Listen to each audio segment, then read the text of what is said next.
Sterling Holmes with FanSided with my co-host Ben Gregory with Special Olympics. We are here unified with Gaming for Inclusion. And Ben, we have two very special guests here. We have Lily Goodfellow and Cameron Garrett. This past couple of weekends, they've been doing some shoutcasting. Thank you guys so much for joining us. Yeah, no problem. Glad to be here. First, I have to ask, how'd you guys get into shoutcasting? This seems like such a specialized skill, and you guys were absolutely outstanding. Lily, I'll start with you first. How did you get involved in this? I think get involved by being an athlete leader. And so when I love shoutcasting, and when I shoutcast, it's so much fun to be able to shoutcast. We just recently went to LA this weekend, and it was me, and Cameron, and Billy. It was both of us, and I got to shoutcast with professionals. So cool. Cameron, what about you? How did you get involved in this?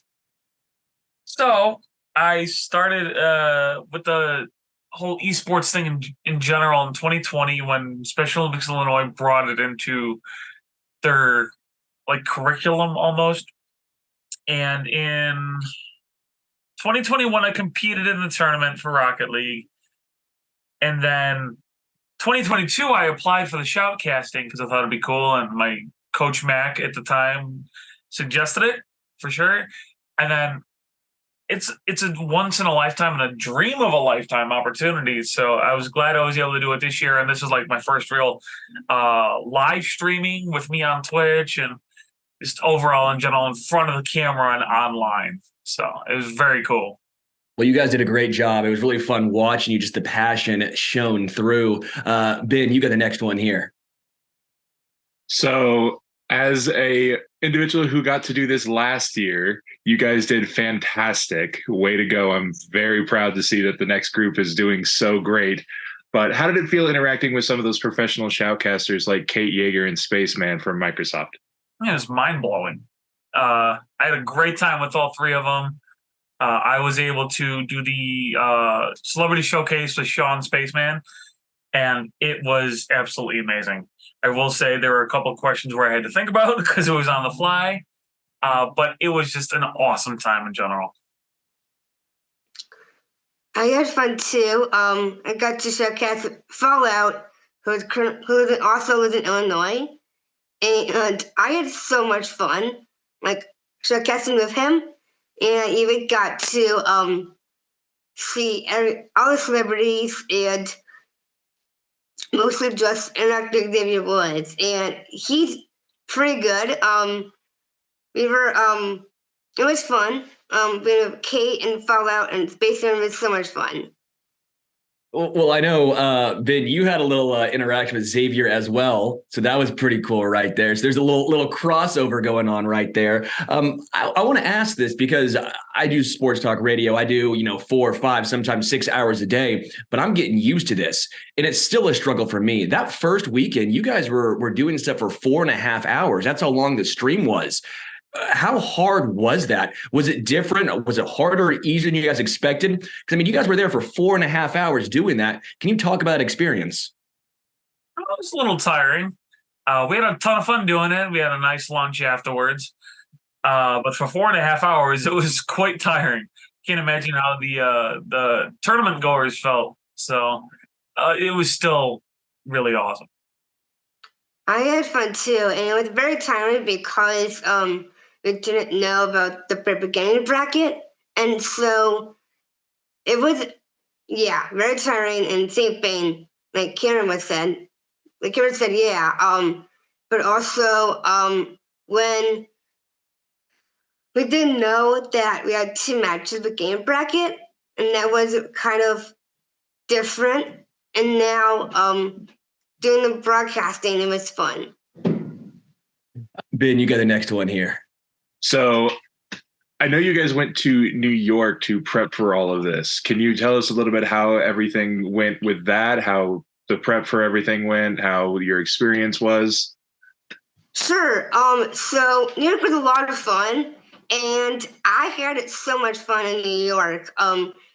Getting to hear from Spaceman, from Improv, they taught us improv, Shoutcast like a pro, keep the hype. And that was so much fun because when I do improv as well. So it's really fun. Yeah, I like the improvisation part of it too. I feel personally that I learned quite a bit from it, although I did have like the personality type down. And it was more about being more expressive and learning things on the fly, and just the 60-40 give and take. That was something tough to learn. I want to bring this up because Cameron, you've played in 8 different sports. Your favorite being, you say, bowling and softball, but then you got into esports. What have you used from those, and then brought your experience, some of those differences plus the experiences into esports? How have you done it? What's that transition been like? You're talking about just esports while playing, or shoutcasting? Yeah, in general, esports in general. I'd like to say timing, but that's definitely not the case in Rock League. But honestly, it's more about just cooperating as a team, and most times making sure you have the shot lined up right. And like I said, just timing. But for me, timing is still kind of an issue. And Lily, I know that you're doing some stuff with the Chicago Cubs right now. You say you want to get into sports reporting, sports broadcasting. How do you think that your shoutcasting is going to prepare you for that? I would definitely prepare me because I have experience with reporting. And when I first got into shoutcasting, I've never known what to expect.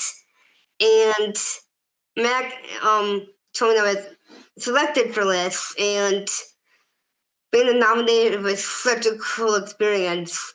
Going to New York, also go to LA, and that was really fun because taking trips like that is so much fun.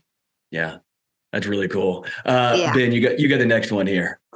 So for those of you that aren't quite aware of what shoutcasting is, it is basically a form of like commentary alongside the esports competition. And my question for you both is, why do you think shoutcasting is so important for Special Olympics athletes to learn, especially with an event like this? I feel that it brings out a sense of confidence and a sense of normalcy that you don't typically get in, well, sometimes you don't usually get the sense of normalcy in certain Special Olympics things. So when you have a Special Olympics athlete who's either going from a sport or esports to shoutcasting, it opens a whole new world and a whole new branch of experiences, and it builds their confidence. And it's nice that this is going on because it shows that Special Olympics is kind of like keeping up with the times, and we get to do what basically professional esports casters do. So it's basically like that, and it's pretty cool. I think it's also a great skill because it can believe in themselves, and it could go first skill like public speaking and give others. For me, it's really great because it teaches them to believe in people. And what I know about it is when I believe in people, when I believe in people like that, it believes themselves, and they can show how to do it, and be taught how to do it. Kind of piggybacking off of that, if someone is new to shoutcasting, they're trying to get into shoutcasting, what tips did you learn and what tips would you give them? Cameron, I'll start with you here. Be yourself. Be yourself, branch out, go with the flow. And like Lily was saying earlier, improvise and try to get the basics down as much as you can, and you can build from there. And once you get all that stuff down, it's pretty easy and easy to flow through everything else. It is definitely important because when the tip is how to improv and also do other like improv exercises, and it helps that people can know what they're doing and see what they're doing. And also, shoutcasting is fun. And if you want to be like the professional shoutcaster, like all of us, then just do it. I have to say, you both have your own attributes I thought were very interesting. Like Lily, you were very aggressive. You kept saying, finish them. Like you're very aggressive and outgoing. I love that personality. And then Cameron, on your end, you're very analytical in the back end there. You guys worked very, very well. I just thought it was two different ways of doing it, but you guys were both incredible in your own ways. Just something that I picked up on. Ben, you got the next question here. You got to interact with quite a few celebrities like Jamal Charles and Xavier Woods. Who was your favorite? I'm going to make you pick. It's going to be a hard one since they were all so great. But who is your favorite and why would they be your favorite? I don't know why, but I would say Devon House. Even though he's a Packer, he has a great personality, and I absolutely love his attitude. I would probably say Xavier Woods because he was a wrestler, and also I actually got to interact with him, and what I saw about the Minecraft thing, I was pretty crazy when he was trying to figure out how to do Minecraft thing. It was funny because he doesn't know how to play Minecraft, and he never trained for Minecraft. And so now he is probably great. He's a great guy to interact with. I have to ask Cameron, when you're watching them, because again, you played, you're very good, but now you're sitting back and you have to watch. How hard is that to not be like, what are you doing? What are you doing out there? Come on now. I will say there were a couple moments where it's like kind of got to go the other way there. Use your boost. But it was definitely interesting to see if I could hold those back because I'm trying to be like an analytical shoutcaster with Spaceman, and most times I just want to scream at the screen, like, what are you doing? But it was fun to watch those and try to keep silent. But it was also fun to be really analytical too. So, yeah. Lily, for you, what's your favorite game? Are you a big gamer? I know you're huge into sports. I know you like Madden. I know you're working for the Cubs. But as far as esports and gaming goes, do you have a favorite game you like to play? I do. I like to play a lot of FIFA and Madden on my phone. And I have not gotten to play MLB yet, but if I want to, I would definitely play MLB The Show, but right now it's FIFA and Madden. Yeah, MLB The Show's my game, so we'll have to try and play sometime. That is my game. I'm not a gamer, but MLB The Show, okay, I am a gamer in that instance. Ben, I'll let you have the final question right here. All right. Well, since you took my gaming question, I'm going to have to figure out a. So, where do you see this taking you guys further? Like, obviously, with me getting to do this all last year, and then this year getting to interact with Xavier Woods in the Minecraft speedrun event, kind of coaching him through that.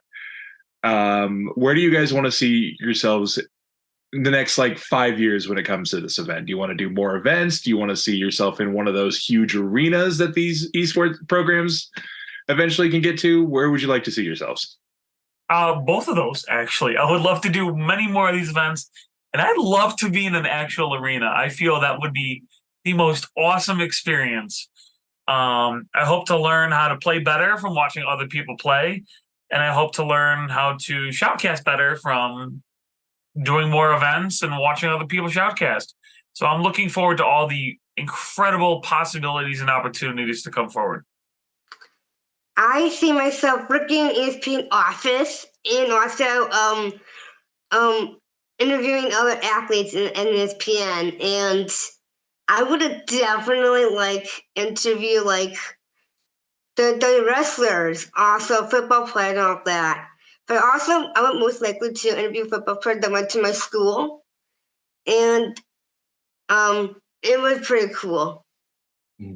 For my co-host, Ben Gregory, again, we are here unified with Gaming for Inclusion. Again, two incredible shoutcasters here, Lily Goodfellow and Cameron Garrett. Lily and Cameron, thank you guys so much.